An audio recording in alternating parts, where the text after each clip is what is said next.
बहुत समय पहले की बात है। एक अमरपुर नाम का गांव था। गांव में सभी लोग बहुत ही खुशी खुशी रह रहे थे। उसी गांव में रहता था किशोर।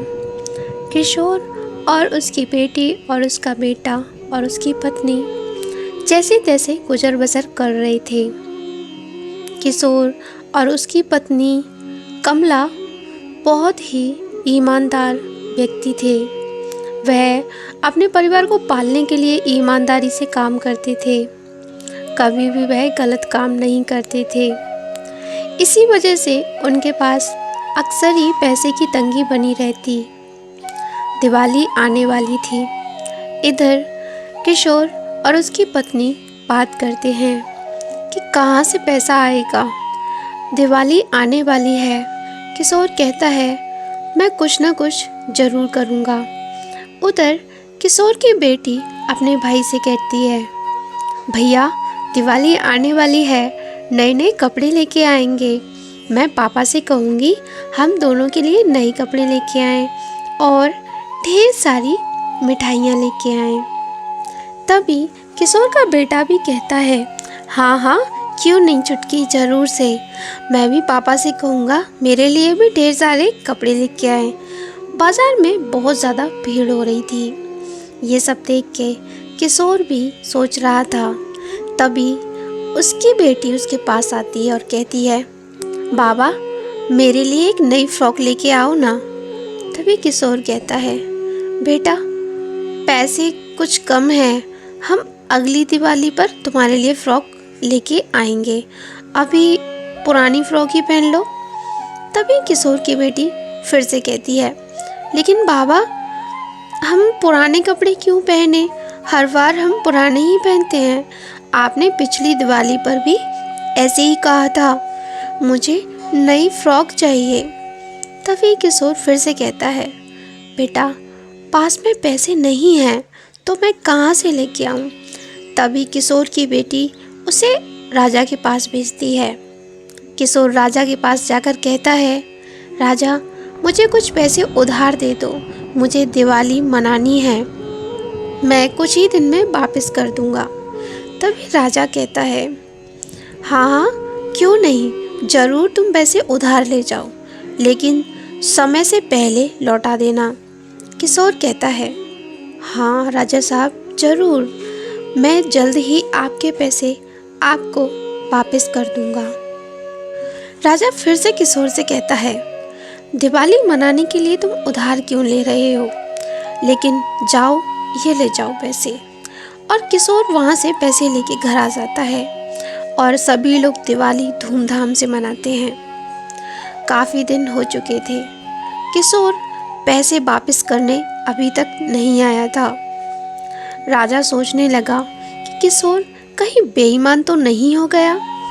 कहते तो सब ऐसे हैं कि किशोर बहुत ईमानदार व्यक्ति है, लेकिन इतने दिन होने के बावजूद भी वह पैसे लेकर वापस क्यों नहीं आया।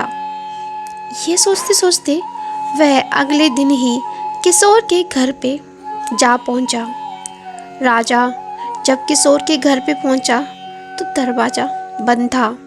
उसने दरवाज़ा खटखटाया और अंदर देखा तो किशोर की बेटी थी। उसने कहा बेटी तुम्हारे पिताजी कहाँ हैं, मुझे उनसे उधारी का पैसा चाहिए।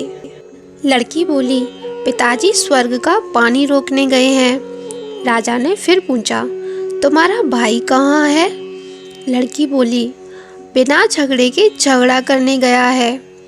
राजा की समझ में एक भी बात नहीं आ रही थी, इसलिए वह फिर से पूछता है तुम्हारी माँ कहाँ है। लड़की बोली माँ 1 से 2 करने गई है। राजा उसके इन उलूल जुलूल जवाबों से खींच गया। वह गुस्से में पूछता है और तुम यहाँ बैठी क्या कर रही हो। लड़की हंसकर बोली मैं घर बैठी संसार देख रही हूँ। राजा समझ गया कि लड़की उसकी किसी भी बात का सीधा जवाब नहीं देगी, इसलिए उसे अब इससे इन बातों का मतलब जानने के लिए प्यार से बतियाना पड़ेगा। राजा ने चेहरे पर प्यार से मुस्कान लाकर पूछा बेटी तुमने जो अभी अभी मेरे सवालों के जवाब दिए उनका मतलब क्या है? मैं तुम्हारी एक भी बात का मतलब नहीं समझ सका। तुम मुझे सीधे सीधे उनका मतलब समझाओ।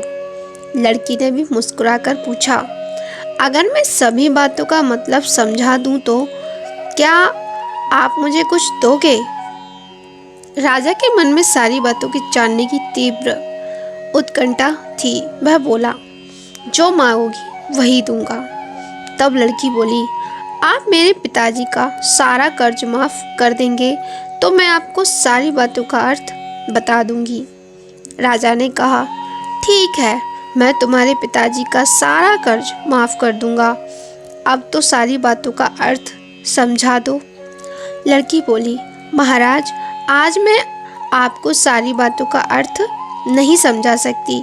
कृपा कर आप कल आएं, कल मैं जरूर बता दूंगी।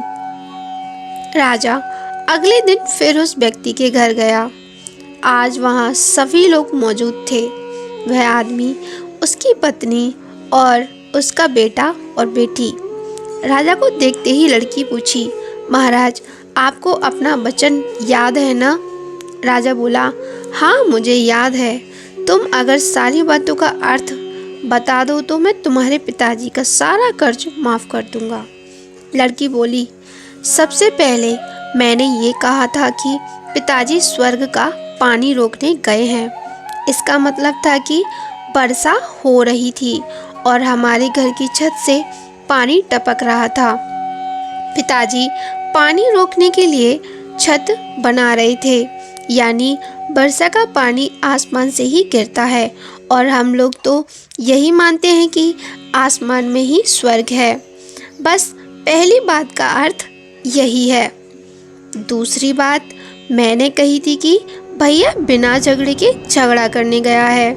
इसका मतलब था कि वह रेंगनी की कांटों को काटने गया था। अगर कोई भी रेंगनी के कांटों को काटेगा तो उसके शरीर में जहाँ तहाँ कांटे गड़ ही जाएगा, यानी झगड़ा नहीं करने पे भी झगड़ा होना, शरीर पे खरोंचे आएंगे ही आएंगी। राजा उसकी बातों से सहमत हो गया। वह मन ही मन उसकी चतुराई की प्रशंसा करने लगा। उसने उत्सुकता के साथ साथ पूछा, और तीसरी चौथी बात का मतलब बेटी? लड़की बोली, महाराज, तीसरी बात मैंने कही थी कि माँ 1 से 2 करने गई है। इसका मतलब था कि माँ अरहर की दाल को पीसने, यानी उसे 1 का 2 करने गई है। अगर साबुत दाल को पीसा जाए तो 1 दाना का 2 भाग हो जाता है, यानी यही था 1 का 2 करना। रही चौथी बात, तो उस समय मैं भात बना रही थी और उसमें से 1 चावल निकालकर देख रही थी कि भात पूरी तरह पका है या नहीं। इसका मतलब है कि मैं चावल देखकर ही जान जाती कि पूरा चावल पका है कि नहीं। अर्थात चावल के संसार को मैं घर बैठी देख रही थी। यह कहकर लड़की चुप हो गई। राजा सारी बातों का अर्थ जान चुका था। उसे लड़की की बुद्धिमानी भरी बातों ने आश्चर्य में डाल दिया था। फिर राजा ने कहा, बेटी, तुम तो बहुत चतुर हो, पर एक बात समझ में नहीं आई कि यह सारी बातें तो तुम मुझे कल भी बता सकती थी, फिर तुमने मुझे आज क्यों बुलाया?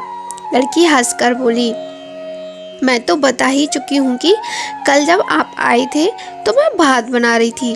अगर मैं आपको अपनी बातों का मतलब समझाने लगती तो भात गीला हो जाता और जल जाता, तो माँ मुझे ज़रूर पीटती। फिर घर में कल कोई भी नहीं था। अगर मैं इनको बताती कि आपने कर्ज माफ़ कर दिया है तो ये मेरी बात का विश्वास नहीं करते।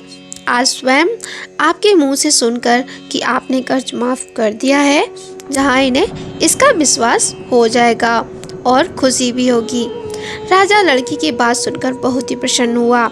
उसने अपने गले से मोतियों की माला निकालकर उसे देते हुए कहा, बेटी, यह लो अपनी चतुराई का पुरस्कार। तुम्हारे पिताजी का कर्ज तो मैं माफ़ कर ही चुका हूँ। अब तुम्हें या तुम्हारे घर वालों को मुझसे बहाना बनाने की ज़रूरत नहीं पड़ेगी।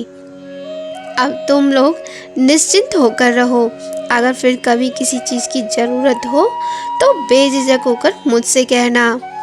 तो दोस्तों, आज की कहानी आपको कैसी लगी कमेंट करके ज़रूर बताइएगा। तो फिर मिलते हैं ऐसी ही एक और अच्छी और प्यारी सी कहानी के साथ। हमारी वीडियो को शेयर ज़रूर करिएगा जिससे बाकी लोगों तक ये वीडियो ज़रूर पहुंच सके। तो फिर मिलते हैं हम अगली वीडियो में। तब तक के लिए सभी लोग अपना ध्यान रखिए।